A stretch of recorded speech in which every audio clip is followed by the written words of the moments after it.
Welcome Cancer to your in-depth monthly forecast for November 2024 for the Ascendant, the Sun or the Moon. Please see beneath this video to view your year 2025 Zodiac forecast.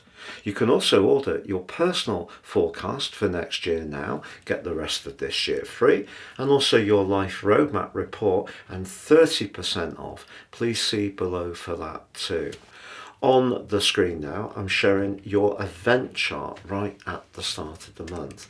As ever, we need to be mindful of the location of your ruler, but also the sun, the other luminary, and the moon you can see is about to apply to the sun later on the first day, because we have a new moon in your sister water sign of Scorpio right at the start of this month. Now that fifth house energy can be very social, playful, creative. If you have children, their pursuits in the run up to Christmas could also be very engaging and bring you a lot of joy. But the fifth house is essentially an area that we're given a chance to have some fun.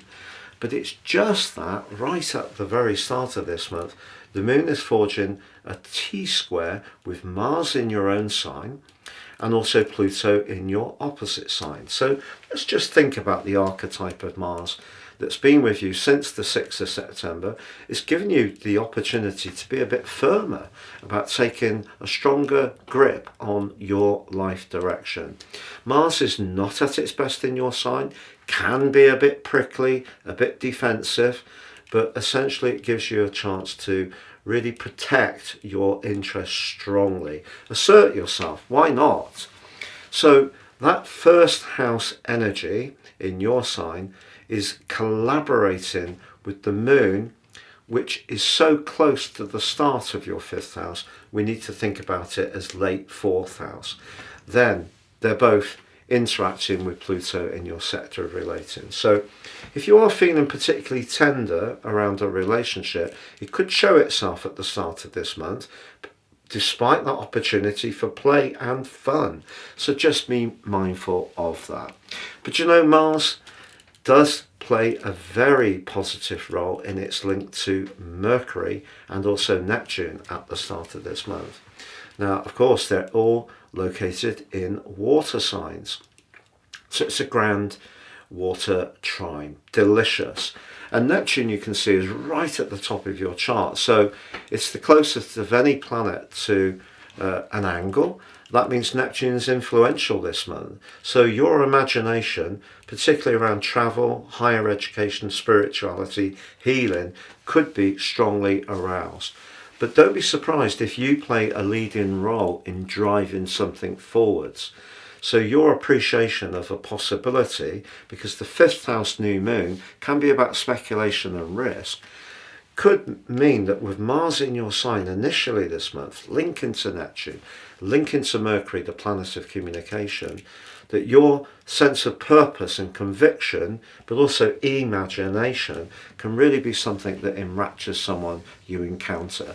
So sometimes in life, when we're in a very strident mood and we're up for taking on a challenge, we will encounter people who find that to be a difficulty. But we can also make progress. Sometimes to make progress, we have to change something. And that's where the action energy of Mars, the thinking energy of Mercury, but in the fifth house, which is very much to do with using humour and you know, being able to flex into situations rapidly, they can be very good in pointing back to Neptune. So as much as Mars squaring with the moon and opposing Pluto does have some challenges, it also has some opportunities. The one thing I will say, however, is that Uranus in your sector of friendship is in an opposition with Mercury in your fifth house. If you're feeling that your friendships or your long-term plan are not quite aligned as they might be, this is going to be a very significant month. But that energy is going to unfold later in the month, I feel, because on the 2nd, Mercury relocates. It goes into a very practical and precise area, house 6. Think of the energy of Virgo, hosted by the free-spirited energy of Sagittarius. But that Virgoan energy wants the details of things to work well, and there's nothing wrong with that. But I feel that takes the emphasis away a little bit from that opposition with Uranus, which may mean that there's some choices for you right at the start of this month. Perhaps romantically, perhaps socially, perhaps in terms of some of your direction of travel. But on the 3rd, that opposition between Mars and Pluto reaches an absolute peak.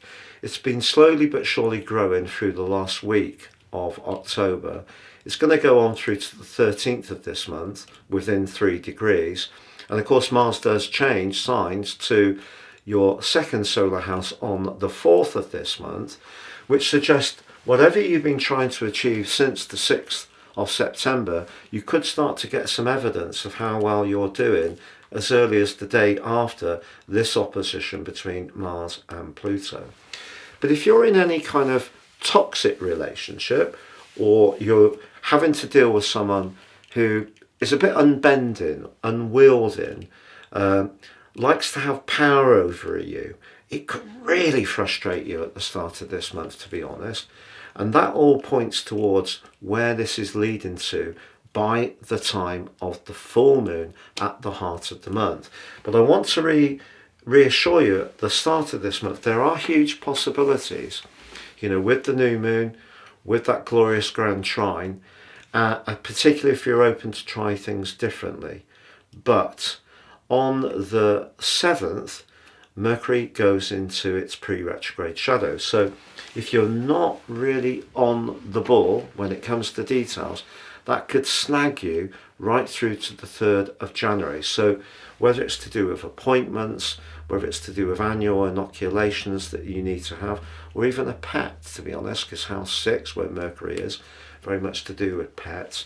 But anything to do with those small details will be important, even if you've got a life plan which is much more grandiose and much more dramatic and much more creative. You still need to deliver things in a precise way, and that's critical from the 7th onwards through, as I say, to the first week of January. But you get a fantastic event on the 11th of this month. Venus, the planet of relating, but also of money, moves into your 7th house, and also the sign of Capricorn. Hey, guess what? That's where Pluto's been causing all that mischief since 2008. If you've gone through some very powerful relationship battles of will, people have come and gone in your life, if you've cut away from certain individuals thinking that was the right thing to do, Pluto may have encouraged you to be very strong, perhaps even all the way to ruthless. Venus moving into this area is ironic, just as Pluto is about to make way on the 19th into Aquarius for the rest of our lifetimes, in terms of, it's not going back into Capricorn in our lifetimes. It depends how old you are. And of course, Pluto will be in Aquarius initially to 243, then back into 244 before leaving. But if there is a relationship that you want to really work on, you have a glorious window of opportunity for those days from the 11th through to the 19th. So essentially that's 1 week. And so if there is someone you're really drawn towards, the charm and diplomacy of Venus can help you to prise open the opportunity. What's not to like? But it's just that Saturn and Mercury are not on good terms in week 2 of this month. What's the implication of that? Saturn's in the part of your situation to do with freedom. Now, we never think about Saturn about freedom, do we? But remember, Neptune's emphasising that with the grand water trine at the start of the month. But if there's a situation that you feel boxed in and your options are limited, maybe it's to do with your job, which is too routine, too mundane. That will become much more apparent in your thinking. But that's why Venus moving into your 7th house is significant in that 1 week, because it could, the combination of the two energies, which are very different, could push you to go to an interview, perhaps meet up with someone you really like, because in a way the Saturn-Mercury square makes you more aware of something that's not working for you. And that's emphasised furthermore from the 15th when Saturn goes direct. If you have been feeling something over the last 5 months hasn't really quite felt right, it may have been a job you've had, it may have been a hobby, maybe you travelled somewhere and it didn't turn out to be as enriching as you would have liked. You're going to make sense of it all with Saturn going direct, but on the same day, at the heart of this month, we have the full moon in Taurus. And this is what I was alluding to earlier, because Uranus is so close to it, but then in week 3, the Sun and Uranus are in opposition. And that really gives you the big crossroads moment. Do you do something which liberates you to be the person that Uranus has been prompting you to become full-time since March 2019, which is much less caught up in keeping your life conservative and safe, which is a big part of your nature. Security is important to us all. We're living in a fast-changing world, and it's important to feel that there is that protective shield. But there's another part of you that Uranus has been evoking to try different things, meet different people, consider different viewpoints. And all that comes up to the boil through that full moon and in week 3 of this month.